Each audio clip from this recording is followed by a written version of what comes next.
Welcome, gentle soul. As you lie down and prepare to drift into peaceful slumber, I invite you on a soft and quiet journey, a tale whispered from the corners of an old forest, from a time that feels both forgotten and eternal. Tonight, we will follow a very slow and special traveler, and a boy who wandered just far enough to lose his way, but not his hope. Breathe deeply now, and let your thoughts melt into the hush of distant trees and the warmth of flickering light.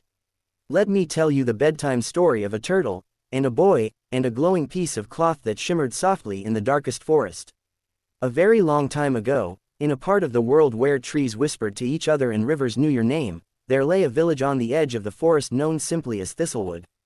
It was not a place of great fame, nor did it appear on any important maps. It was a quiet, peaceful settlement where the sun warmed old rooftops, and cobbled lanes curled gently like lazy smoke. In Thistlewood, the people lived slowly. They rose with the sun and slept with the moon. Their homes were built of stone and softened by moss, their gardens filled with herbs and humming bees. Old women baked bread in clay ovens, and children played with woven dolls and hand-carved toys passed down for generations. There was no clock tower in Thistlewood. Time was kept by shadows and seasons. When the crows flew east in the morning, it was time for breakfast. When the light turned golden and the frogs began to sing, it was time to return home. Among these villagers lived a young boy named Elior. He was about 10 years old, with hair like damp straw and a curious heart that beat a little too fast. Elior liked to wander, farther than most children dared. He liked to listen to the trees, to count mushrooms growing under roots, and to trace the paths that deer left in the mud. The people of Thistlewood were gentle but cautious. They warned Elior often, saying, "Stay on the path. The forest may be kind, but it does not always remember who you are." And Elior would nod, always with good intentions. One evening, when the sun was low and the sky hung like a faded painting, Elior wandered just a little too far. He had been following a line of amber-colored beetles, glowing softly as they marched across leaves. The beetles led him away from the path, through a curtain of moss, past a crooked oak with a hollow belly. And when he looked up again, the trail was gone. The forest had changed. It was still the same place, and yet not. The trees were closer, their limbs heavier. The air had a deeper hush, and the light was fading faster than it should have. Elior stood still for a long time. He called out, once, twice, but his voice fell like a stone into a well. No echo came back. Just as his chest began to tighten and the first edges of worry scratched at his calm, there was a sound. A soft shuffle, like silk on sand. And out from the underbrush came a turtle. This was no ordinary turtle. Its shell was smooth and dark, lined with markings that resembled stars.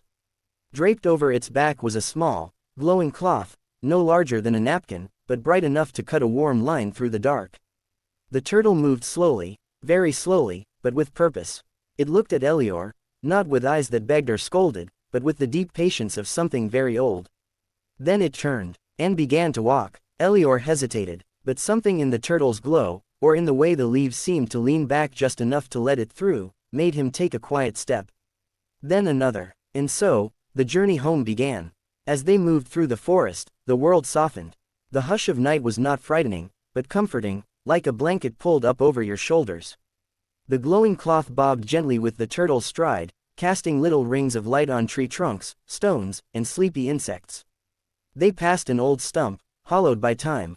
Inside, a family of snails curled together like tiny moons. Dew hung on spiderwebs like beads of silver, and moths drifted lazily through the air, their wings whispering against the dark. Elior didn't speak. The forest was not a place for loud voices at night. Instead, he listened. He heard the slow rhythm of the turtle's steps. He heard the creak of bark settling for sleep.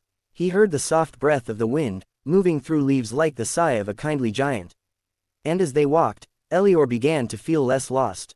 Not just because he was being led, but because he was being seen. The turtle, with its strange glowing cloth, was a quiet guardian of the forest, and Elior was its guest. The glowing cloth was unlike anything Elior had seen.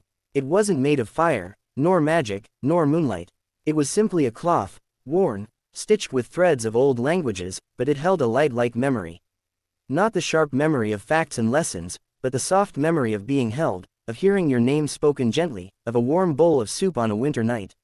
It was said, long ago, that some creatures were keepers of old cloths like these, pieces from the great loom that once wove the world. Each carried a memory of kindness, a thread of comfort that glowed just enough to guide the lost. Elior didn't know these stories, but he felt them in his bones. They passed a brook that sang as it slipped over stones. Here, the turtle paused. It drank, not with urgency, but with the contentment of something that had no reason to hurry. Elior knelt too, cupping water in his hands. It was cool, and it tasted faintly of mint and pine. By now, the stars had begun to show. Through little gaps in the branches, they peered down, quietly, curiously, as if watching the gentle procession of boy and turtle with ancient affection. They passed through a grove of birch trees, their white bark glowing faintly. In the branches above, owls turned their heads slowly, watching without judgment. And all the while, the glowing cloth flickered softly. As the path bent and turned, the turtle's light never wavered. It led Elior around bramble thickets, over old roots, and past pools that reflected the night like mirrors. At one such pool, Elior saw his reflection beside the turtles, and for a moment, he thought he saw not a boy and an animal, but two travelers from a dream. Eventually, they reached the edge of a clearing, and Elior saw a flicker of something familiar, the faint curl of chimney smoke, the outline of the old stone well near his village. The turtle stopped. It turned to him, slowly, and then, with the care of a leaf drifting to the ground, bowed its head. Elior did the same. He wanted to speak, to say thank you, to ask where the cloth came from, or if he might ever see the turtle again. But he didn't. Some moments are too soft for words. He turned and walked the last few steps home. Back in his bed, long after the fire had gone out and the village had fallen into sleep, Elior dreamed. He dreamed of forests that whispered, of cloth that glowed, and of turtles who carried the light slowly, gently, for those who had forgotten the path.